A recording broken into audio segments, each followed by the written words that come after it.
Assalamualaikum warahmatullahi wabarakatuh. Untuk pertemuan kali ini mengenai sejarah Indonesia, kita membahas mengenai masa kekuasaan VOC. Jadi kemarin saya sudah membahas mengenai proses kedatangan bangsa Eropa. Di salah satu negara yang datang ke Indonesia adalah Belanda.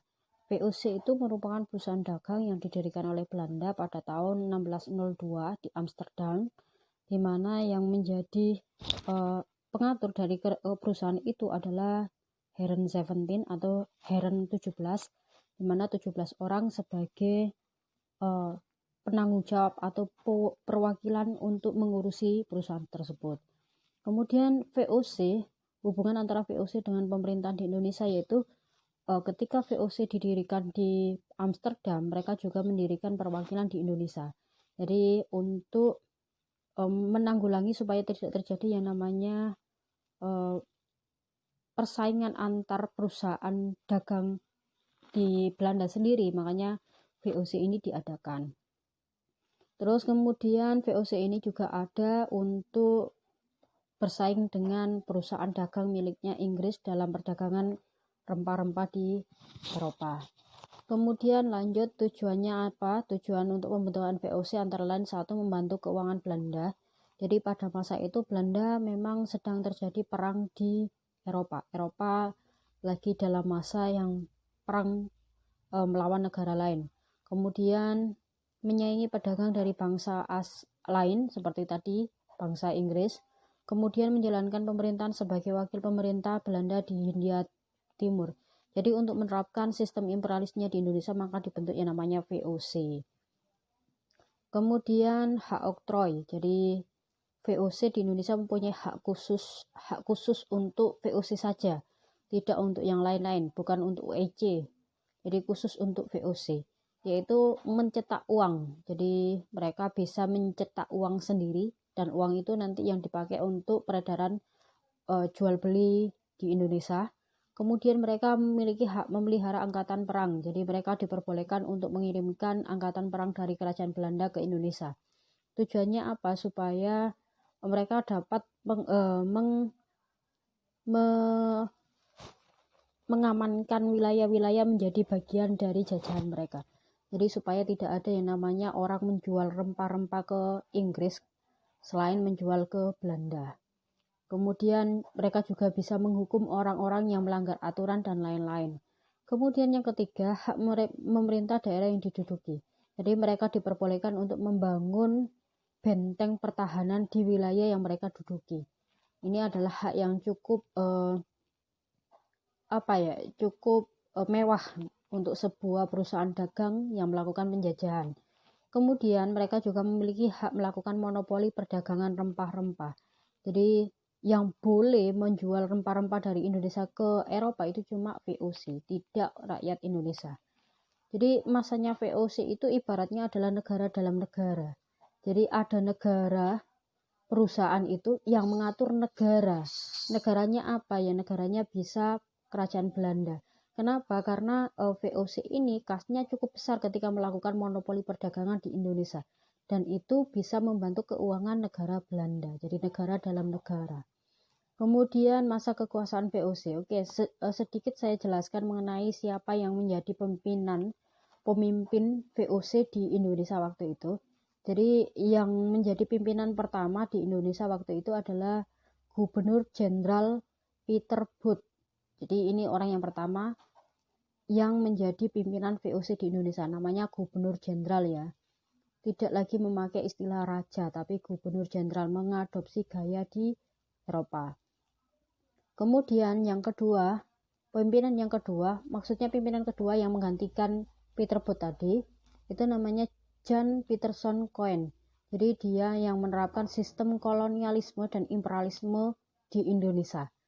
Kenapa? Karena pada masanya John Peterson Cohen, VOC ini mengambil keuntungan yang sangat baik sekali, sangat banyak sekali. Kemudian perkembangan VOC di Indonesia juga berkembang sangat pesat sekali karena JP Cohen ini orangnya kejam, bisa dibilang sangat tidak berperi kemanusiaan atau apalah, terserah kalian menganggapnya seperti apa. Yang jelas apa yang menjadi prinsipnya dia itu harus yang dilaksanakan.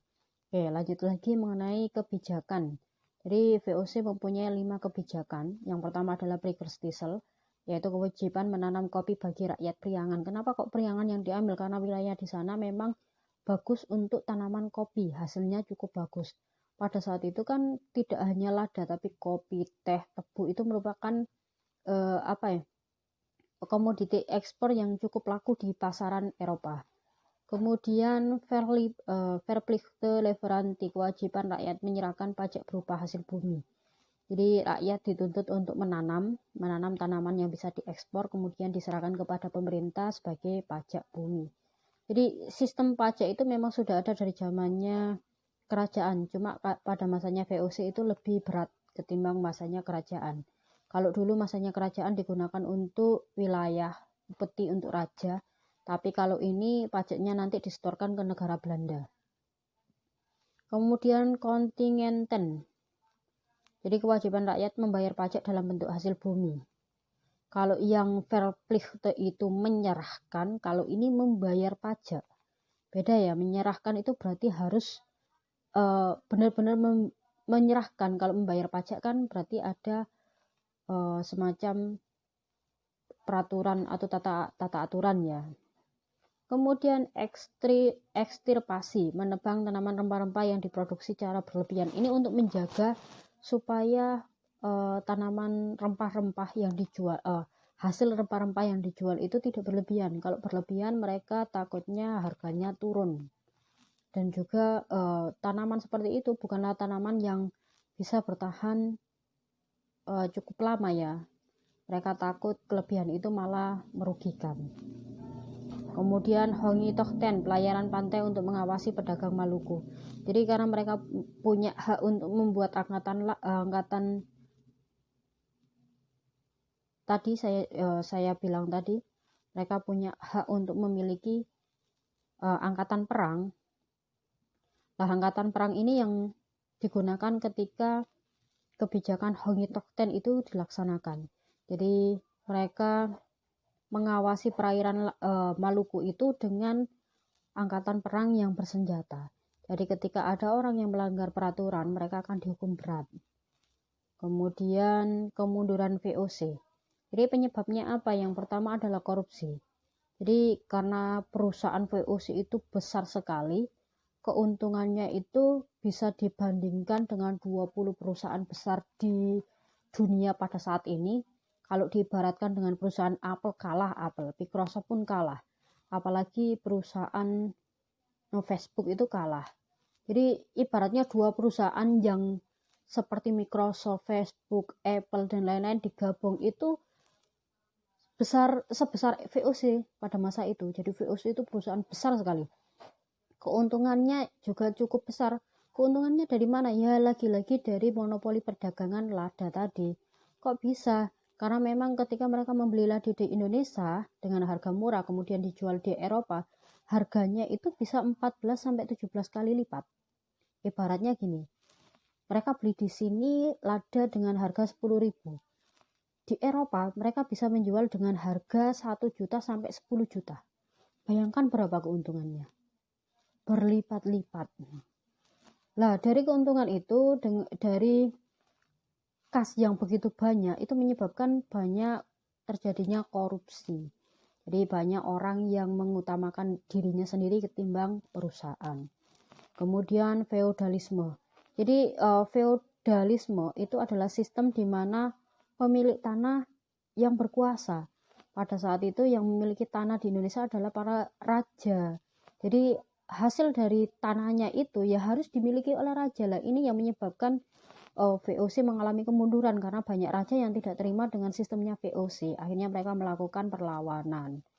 Jadi para raja itu merasa ini hak saya, ini milik saya, kenapa direbut? Nah, akhirnya terjadi perlawanan. Banyak sekali perlawanan yang terjadi pada saat itu seperti perlawanannya Sultan Hasanuddin. Kemudian perlawanan dari Gua Talu. Nanti kita bahas, kemarin sempat saya bahas di kelas 1 mengenai masanya kerajaan Gua Talu Sultan Hasanuddin ya. Coba nanti dibuka lagi bukunya, kalau misalnya tidak ada, coba di searching. Kemudian lanjut lagi, ketidakcakapan. Ya, karena memang banyak pegawai yang kurang cakap di bidangnya. Jadi misalnya begini, ketika harusnya hitungan, misalnya bagian akuntansi, orangnya kurang cakap. Jadi ketika menghitung banyak sekali selisih yang terjadi, selisih nominal yang terjadi. Itu nanti menyebabkan pembukuan yang bermasalah. Jadi selisih sedikit saja itu bisa menyebabkan pembukuan yang bermasalah. Ini yang malah yang terjadi seperti itu. Banyak pegawai-pegawai yang kurang cakap dalam bidangnya, yang menyebabkan yang harusnya untung malah rugi. Kemudian terlilit hutang. Jadi ketika karena banyaknya korupsi, ketidakcakapan, kemudian biaya perang yang membengkak, akhirnya VOC ini terlilit hutang kepada bangsa lain. Dan ketika hutang itu semakin menumpuk, sedangkan kasnya VOC semakin tipis, mereka kesulitan untuk membayar hutang. Itulah yang menyebabkan kenapa VOC kemudian dibubarkan. Dibubarkan pada tanggal 31 Desember tahun 1799. Nanti di tahun 1800, 1 Januari 1800, diganti dengan sistem pemerintahan baru. Kita lanjut lagi karena masih 11 menit ya. Terus kemudian, jadi ketika VOC dibubarkan, kemudian di Indonesia diterapkan sistem pemerintahan baru. Pada saat itu, di tahun 1800, Belanda mengalami kekalahan dalam perang melawan Perancis. Akhirnya kerajaan Belanda dikuasai oleh Napoleon Bonaparte. Napoleon Bonaparte pada saat itu adalah rajanya Perancis. Nah, ketika dikuasai Napoleon, yang ditunjuk untuk mengatur Indonesia itu adalah Herman William Daniels. Ini butuh waktu 8 tahun untuk menunjuk Herman William Daniels, karena memang masalah di negara induk itu kan bukan masalah yang sepele. Masalah perang itu kan masalah yang besar sekali ya, menyangkut hidup atau hajat orang banyak. Jadi Daniels ini dipilih, ditunjuk untuk memimpin pemerintahan Republik Bataaf di Indonesia, namanya pemerintahan Republik Bataaf. Jadi ketika dia menjabat sebagai gubernur jenderal, lagi-lagi jabatannya adalah gubernur jenderal. Dia mempunyai kebijakan yang sangat fenomenal pada saat itu, yaitu membangun jalan raya pos atau The Grote Postweg yang menghubungkan Anyar hingga Panarukan. Kenapa membangun jalan seperti ini sepanjang ini? Tujuannya adalah untuk mempermudah ketika mereka mengirimkan bantuan. Jadi pada saat itu musuh mereka itu adalah Inggris. Dan saat itu Inggris sudah berada di Asia, di Singapura kalau tidak salah. Jadi kalau misalnya sewaktu-waktu Inggris menginvasi Indonesia, mereka tidak punya persiapan, takutnya mereka malah kalah. Nah, makanya dibangun yang namanya The Grote Postweg. Ini plusnya. Kalau minusnya, pembangunan ini itu menimbulkan penderitaan yang cukup parah di rakyat Indonesia. Kenapa? Karena ketika membangun ini, mereka diharuskan melakukan kerja rodi. Kerja rodi itu adalah kerja tanpa upah. Jadi mereka disuruh kerja 12 jam saja, 24 jam bisa. Bahkan ada yang sampai meninggal. Siapa yang mau jadi kerja rodi? Ya masyarakat umumnya. Jadi ketika misalnya suatu wilayah mau dibangun jalurnya Grote Postweg. Lah, pemimpin di wilayah itu harus mencari tenaga-tenaga itu dan kemudian diserahkan kepada Belanda. Itu namanya kerja rodi, kerja paksa. Jadi bukan kerja yang dibayar, tapi kerja yang tanpa dibayar. Saya yakin kalau kamu kembali ke masa itu, kalian pasti menolak menjadi pekerja rodi. Kemudian selain membangun jalan raya, Daniels juga membangun pelabuhan militer di ujung kulon. Lagi-lagi tujuannya adalah untuk membendung serangan dari Inggris. Kemudian Herman William Daniels kemudian diberhentikan dari jabatannya karena kebijakannya menjual tanah kepada swasta. Jadi tanah pemerintah dijual kepada swasta dan itu melanggar aturan. Oke. Jadi sementara sampai masanya Herman William Dendles, minggu depan kita melanjutkan ke masanya Jan Willem Jensen. Oke. Kalau ada pertanyaan silakan ditanyakan kepada saya, jangan sungkan-sungkan, jangan diem saja, apalagi nge-skip videonya ya. Nanti setelah materi ini selesai kita ada ulangan harian. Ulangannya berupa apa nanti surprise dari saya. Bisa jadi tiba-tiba saya tanya kalian atau telepon kalian mengenai bertanya mengenai materi A, B, dan C ya. Dipelajari ya. Terus kemudian jangan lupa dicatat, kalau misal memori HP-nya terlalu penuh, disimak dulu, kemudian dicatat di buku tulis, disimpan. Oke, saya akhiri. Wassalamualaikum warahmatullahi wabarakatuh.